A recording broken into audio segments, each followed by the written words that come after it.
as a singer, it's an honor kasi it's my first time to interpret for Philpop. I've been doing some interpretations before but not for Philpop. So, Sa contest na to? siguro yung sa video, I'm excited for that and for the actual night of performance. Pero when it comes to internalizing the song, wala nang problema kasi sobrang felt ko yung kanta eh.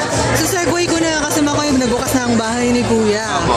At iba nga nag-interpret ng kanta. Yes. Ano yung napipil mo na hinahanap nilang Orange and Lemon?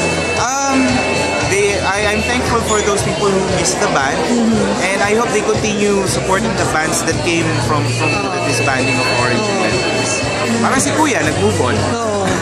So ikaw ba, approve naman sa'yo yung interpretation nila, yung version nila? Brothers. The brothers from Leyte, Yes. very good. They're very good. And we're all Beatle fans, so I can relate with their own interpretation of the song. Ano naman yung expectation mo ngayon dito sa Philpop? Malakas ba ang laban natin? Naku, when I heard the Cheese song, everybody's so good eh. The songs are all great. Pero I strongly feel malaki ang chance ng song.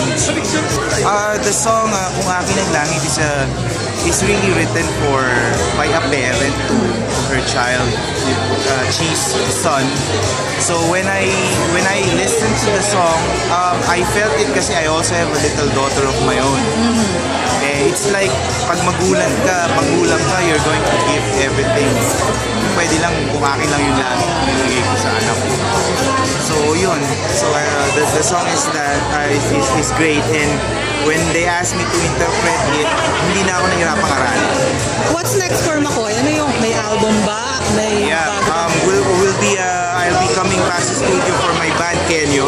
Kasi yung Orange and Lemons before, it's known as Kenyo.